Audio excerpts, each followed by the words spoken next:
एक बार गौतम बुद्ध अपने आश्रम में अपने सभी शिष्यों को शिक्षा दे रहे थे कि दुनिया की सबसे तेज छुरी हमारी जबान है और दुनिया के सबसे खतरनाक हथियार हमारे शब्द है, जो बिना किसी का खून बहाए लोगों को अंदर ही अंदर मार सकते हैं। हमारे शब्द हमारी ताकत हो सकते हैं, लेकिन यह हमारी सबसे बड़ी कमजोरी भी हो सकते हैं।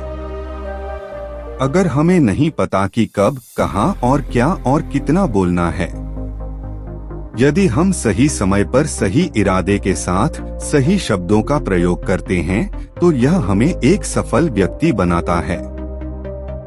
लेकिन अगर हम सही समय पर सही इरादे से सही शब्दों का इस्तेमाल नहीं करते तो यह हमारे जीवन को नर्क से बदतर बना सकता है। तो दोस्तों, आज की स्टोरी के माध्यम से मैं आपको बताने वाला हूँ कि चुप रहकर कैसे हम अपने जीवन को बदल सकते हैं। आपको चुप रहने की शक्ति का एहसास इस वीडियो में होने वाला है। वीडियो शुरू करने से पहले कमेंट बॉक्स में नमो बुद्धाय लिखकर वीडियो को लाइक जरूर करें। तो चलिए शुरू करते हैं इस कहानी को। जापान में एक बहुत ही प्रसिद्ध बौद्ध भिक्षुक रहा करते थे। उनका नाम रिसाई था। रिसाई अकेले रहते थे। दुनिया के शोर शराबे से दूर जंगल में वो रहते थे और वह बड़े ही ध्यानी और प्रभु भक्त व्यक्ति थे, इसलिए वह पूरे जापान में बहुत अधिक प्रसिद्ध थे। एक दिन एक राजकुमार रिसाई के पास आया और बोला, हे प्रिय भिक्षु, मैं हमेशा थका हुआ, निराश और परेशान महसूस करता हूँ। मेरा मन बहुत अशांत रहता है। हालांकि मेरे पास सब कुछ है, दौलत, शोहरत, सुख सुविधाएं जो हर व्यक्ति चाहता है या पाने की इच्छा करता है, लेकिन फिर भी मेरे अंदर इतनी अशांति और चिंता क्यों है? रिसाई ने उसकी बात बहुत ही ध्यान पूर्वक सुनी और कुछ सोचने के बाद कहा, तुम इस प्रश्न का उत्तर जानना चाहते हो, पर तुमने कभी इस प्रश्न को हल करने की कोशिश नहीं की है। रिसाई ने आगे कहा, मैं एक रिसर्च करना चाहता हूँ, क्या तुम मेरा साथ उसमें दोगे? इस रिसर्च के बाद तुम्हारे जीवन में किसी भी तरह की अशांति और चिंता नहीं रहेगी। ये बातें सुनकर राजकुमार बहुत हैरान था। उसने रिसाई से कहा, बताइए मुझे क्या करना होगा? अपने मन की शांति के लिए मैं कुछ भी करने को तैयार हूँ। राजकुमार की इन्हीं बातों को सुनकर भिक्षु ने कहा, तो फिर आप अगले 15 दिन के लिए मेरे आश्रम में रहोगे और एक सामान्य व्यक्ति की तरह अपना जीवन व्यतीत करोगे और इन 15 दिनों में तुम अकेले और चुपचाप रहोगे, जितना हो सके कम बोलोगे। राजकुमार उस भिक्षु की बातें सुनकर सहमत हो गया। पहले दिन राजकुमार को लगा कि उसका मन सामान्य से अधिक अशांत और विचलित है। उसके मन में तरह तरह के विचार आ रहे हैं और वह आम लोगों की तरह जीवन जीने में असहज महसूस कर रहा है। उसे अंदर से बोलने की इच्छा हो रही थी, लेकिन वह चुपचाप रहा। उसके मुंह से एक भी शब्द नहीं निकला, बस वह चुपचाप बैठा रहता। लेकिन रात होते होते उसे अंदर ही अंदर शांति का अनुभव होने लगा। उसके लिए यह अनुभव अजीब था। वह खुद से पूछ रहा था कि वह अंदर ही अंदर इतना खुश क्यों है और उसकी आंतरिक बेचैनी और चिंता कम क्यों होने लगी है। अगले दिन राजकुमार अकेला चुपचाप बैठा रहा और वह प्रकृति को निहार रहा। वह पौधों को, फूलों को, आकाश में उड़ रहे पक्षियों को, वह अपने जीवन में पहली बार यह अद्भुत दृश्य महसूस कर रहा था कि उसके पास कितनी सुंदरता है। वह दिन भर प्रकृति की सुंदरता को निहारता रहता और उसकी ताजगी को महसूस करता रहता। इसी तरह से 10 दिन बीत गए और उसके मन की सारी बेचैनी, सारी हलचल, सारी उथल पुथल और सारा तनाव गायब हो गया। 11वें दिन की सुबह राजकुमार फिर से एकांत में बैठ गया और कुछ ही मिनटों में उसकी आंखें अपने आप बंद हो गई और वह गहरे ध्यान में चला गया। वह पूरे दिन वहीं पर आंखें बंद करके बैठा रहा और गहरे ध्यान में डूबा रहा। ना कोई शब्द, ना कोई चिंता। राजकुमार भीतर से असीम शांति और आनंद से भर गया। राजकुमार अपने बाकी के 4 दिन इसी तरह गहरे ध्यान में व्यतीत करने के 15 दिन बाद रिसाई के सामने प्रस्तुत हुआ और रिसाई को प्रणाम करके बोला, प्रिय भिक्षु, मुझे उत्तर मिल गया कि मेरे मन में इतनी उथल पुथल और चिंता क्यों थी। मैं जान गया कि मेरा मन इतना अशांत और विचलित क्यों था। रिसाई मुस्कुराते हुए पूछा, बताओ क्या उत्तर मिला तुम्हें? राजकुमार ने कहा, मैं आवश्यकता से अधिक बातें करता था। मैं किसी पर भी अपने शब्द और ऊर्जा व्यर्थ करता था। मैं दिन भर अपने लोगों से फालतू की बातें करता रहता और फिर उन्हीं के बारे में अकेले में सोचता रहता और ज्यादातर समय नकारात्मक ही सोचता रहता। इस तरह मैं बस अपना समय बर्बाद कर रहा था। ज्यादा बोलने और नकारात्मक सोचने की वजह से मेरा मन अशांत और बेचैन हो गया था और इसी वजह से मैं किसी भी काम को ठीक से नहीं कर पा रहा था, जिसकी वजह से मैं हर काम में असफल होने लगा और फिर इन्हीं लगातार मिलने वाली असफलताओं की वजह से ही मैं और भी उदास और चिड़चिड़ा हो गया। इन्हीं सभी चीजों की वजह से मेरा जीवन नष्ट हो रहा था, लेकिन यहाँ पर बिताए हुए 15 दिन मेरे लिए पूरी तरह से अलग थे। मुझे कुछ अलग ही एहसास यहाँ पर हो रहा था। अब मुझे ऐसा लग रहा है मैं अपना जीवन पूरी तरह से जी रहा हूँ, लेकिन इससे पहले मैं अपना जीवन गलत तरीके से जी रहा था और मैंने यह भी सीखा, हमें सिर्फ ध्यान करने की जरूरत नहीं है। ध्यान अपने आप होता है जब हम इस शांत और मौन होते हैं। ध्यान के पिछले कुछ दिनों के दौरान मैंने जो पहली चीज सीखी वह यह है कि मनुष्य के जीवन के सबसे महत्वपूर्ण घटना स्वयं को जानना है। यह सुनकर रिसाई ने कहा, सिर्फ तुम ही नहीं, दुनिया में ज्यादातर लोग जरूरत से ज्यादा बोलते हैं। आज भी लोग ज्यादातर समय केवल एक दूसरे को नीचा दिखाने के लिए ही बोलते हैं। कुछ लोग ना चाहते हुए भी बातें करते हैं और अपना जीवन बर्बाद कर लेते हैं।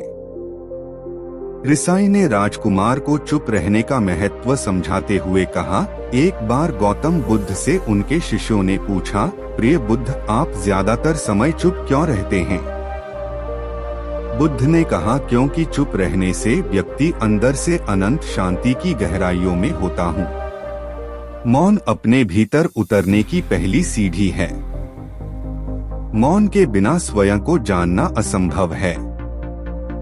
स्वयं को जानने और समझने का पहला नियम है कि मौन हो जाओ, उतना ही बोलो जितना अत्यंत आवश्यक हो, बेफिजूल की बातें करना छोड़ दो। तुम अचानक पाओगे कि 90% से भी ज्यादातर लोग व्यर्थ ही ज्यादा बोलकर अपना समय बर्बाद कर रहे हैं। ना बोलने का कोई भी नुकसान नहीं है, लेकिन यदि आप ज्यादा बोलते हैं तो आप अत्यधिक गलती कर देते हैं। अगर व्यक्ति कम बोलना शुरू कर दे दो, दुनिया की 90% मुसीबतें कम हो जाएगी, झगड़े फसाद कम हो जाएंगे, उपद्रव कम हो जाएंगे, अदालतें कम हो जाएगी। अगर लोग थोड़ा चुप रहना सीख लिए, संसार की बहुत सारी समस्याएं हैं, बहुत सारा उपद्रव सिर्फ बोलने से पैदा होते हैं। सारी बात मौन सीखने की है।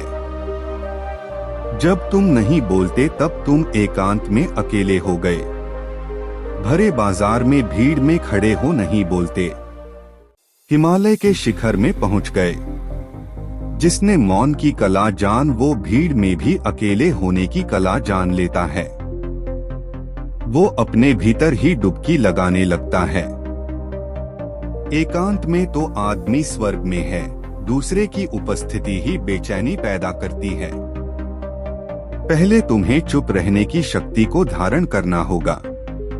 इससे तुम अधिकतर ऊर्जा को बचा लोगे और फिर इस स्थिति में पहुंच जाओगे कि तुम कम बोलने लगोगे। अगर तुम किसी के यहाँ पर जा रहे हो और परेशान हो जाओ तो ऐसे में उचित है कि आंखें बंद कर लो और अपने में खो जाओ। वहां से आपको ताजगी महसूस होगी, क्योंकि तुम्हारे अंदर ही जीवन का वो स्रोत छिपा हुआ है, वह किसी दूसरे में नहीं है। इसके बाद राजकुमार उस रिसाई से पूछते हैं, आखिर कौन हमें अपने अंदर तक लेकर जाएगा? ये बातें सुनकर रिसाई बुद्ध कहते हैं, तुम्हें स्वयं ही अपने अंदर उतरना होगा और वहीं से परम राज्य जीवन का आनंद ले पाओगे। आनंद का यहीं से जन्म हुआ है, यहीं से तुम मौत में डूब जाओगे। यही तुम्हारा सूरज उदय होगा और यहीं से अस्त होगा।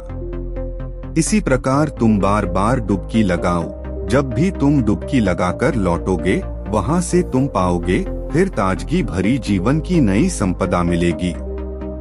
इस नई शक्ति के जन्म होने से तुम्हारी थकान गई, उदासी गई, चिंता गई। जैसे कोई स्नान करके लौटता है तो शरीर शीतल हो जाता है, शांत हो जाता है। ऐसे ही जब कोई भीतर से साफ होकर वापस आता है, मौन में स्नान करके लौटता है, तो समस्त अस्तित्व, समस्त व्यक्तित्व शांत और मौन हो जाता है, आनंदित हो जाता है। जब तुम आंतरिक मौन की उस पराकाष्ठा पर पहुंच जाओगे, तब तुम पाओगे कि बोलने से भी तुम्हारा मौन खंडित नहीं होता, वो बना ही रहता है। उसकी एक अंतर्धारा लगातार तुम्हारे भीतर बहती रहती है।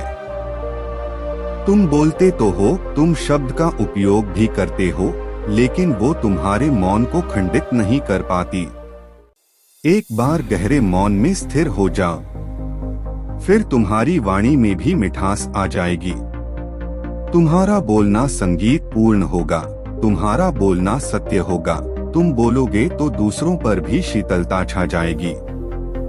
जैसे ही तुम अंदर से चुप होते हो, तुम इतने शक्तिशाली होने लगते हो कि समाज की निर्भरता तुम छोड़ने लगते हो और तुम्हारे जीवन में एक मस्ती आती है जो केवल दीवानों के जीवन में होती है। तुम्हारे चेहरे पर एक नई रौनक आ जाती है। तुम्हारी आंखें किसी अमृत के समान हो जाती है और तुम अनंत शांति के समुद्र में डूबने लगते हो। इतना कहकर भिक्षु रिझाई ने अपनी बात खत्म की और वो मौन में चले गए। राजकुमार उनका धन्यवाद कर कर अपने महल में चला गया। दोस्तों, आपने भी अनुभव किया होगा कि बहुत ज्यादा बात करने से दिमाग अशांत हो जाता है, जिससे हम अपने दिमाग पर नियंत्रण खो देते हैं और साथ ही अपना ध्यान भी खो देते हैं। जो लोग बहुत ज्यादा बोलते हैं, उनके पास किसी एक काम पर ध्यान केंद्रित करने की काबिलियत नहीं होती। वो अपने किसी भी लक्ष्य पर पूरी तरह से केंद्रित नहीं कर पाते। अगर हमारा दिमाग एक जगह केंद्रित नहीं है, तो हम जीवन की सच्चाई नहीं समझ पाते और ना ही मनचाही सफलता कभी हासिल कर पाएंगे। इसके अलावा भी आपने देखा होगा कि जो लोग अधिक बोलते हैं, वो अक्सर लोगों के बीच हंसी का पात्र बन जाते हैं, और जो लोग कम बोलते हैं और अपनी बात पर कायम रहते हैं, उन्हें लोगों से सम्मान मिलता है। लोग उनकी बातों को सुनते हैं और उन पर भरोसा भी करते हैं। जो लोग जरूरत से अधिक बोलते हैं और अपने विचारों के बारे में पक्के नहीं होते, उनका दिमाग स्थिर और विचलित रहता है, शोर से भरा रहता है, और एक अशांत दिमाग वाला व्यक्ति जीवन में किसी भी चीज में सफल नहीं हो पाता, क्योंकि वह किसी भी काम में फोकस नहीं कर पाता। याद किसी व्यक्ति को यह पता है कि उसे कब, कहां और क्या बोलना है, तो वह व्यक्ति सच में बहुत बुद्धिमान है, और ऐसा व्यक्ति जहां भी जाता है, उसका व्यक्तित्व आकर्षण का केंद्र बन जाता है और वह जो कुछ भी करता है, उसमें सफल अवश्य होता है। अगर हम किसी महान और सफल व्यक्ति के व्यक्तित्व को गहराई से देखें, तो पाएंगे कि वो कम बोलते हैं और कम से कम शब्दों में अपनी बात खत्म कर देते हैं। वो बोलने से पहले वो चीजों और जिसके बारे में उसे बोलना है, उनके बारे में गहराई से सोचते हैं। लेकिन जो लोग बहुत ज्यादा बोलते हैं, बहुत बार वो झूठ भी बोलते हैं और अपनी बातों से दूसरों के मन और विचारों पर कचरा डालते रहते हैं। वह ज्यादातर समय दूसरों की बुराई करते रहते हैं। इसलिए उनके अपने भी उनसे नफरत करने लगते हैं और उनसे बचने की कोशिश करते हैं। हमारे भारतीय उपनिषदों में कहा गया है कि हमारे शब्द वास्तविक ब्रह्म शक्ति हैं। मौन से धैर्य आता है, धैर्य से ध्यान और ध्यान से हम अपने जीवन के बारे में जागरूक हो जाते हैं। इसलिए अगर हम ज्यादा बात करते हैं तो हम मौन को खो देते हैं, जो मन की शांति का पहला स्तंभ है। दोस्तों, आज से हम भी चुप रहने का अभ्यास अवश्य करेंगे। आज से हम भी वही बोलेंगे जो जरूरी है और हम कोशिश करेंगे कि कम से कम शब्दों में अपनी बात खत्म करें और हो सके तो कोशिश करेंगे कि रोज कम से कम 30 मिनट एकांत में चुपचाप बैठेंगे और मुझे पूरा विश्वास है कि इससे हम सबके अंदर एक सकारात्मक बदलाव जरूर आएगा। इसी के साथ इस वीडियो को खत्म करते हैं। दोस्तों, उम्मीद करता हूँ आपको इस कहानी से एक अच्छी सीख मिली होगी।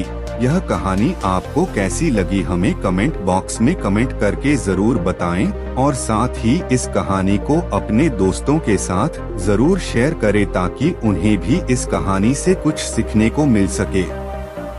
धन्यवाद।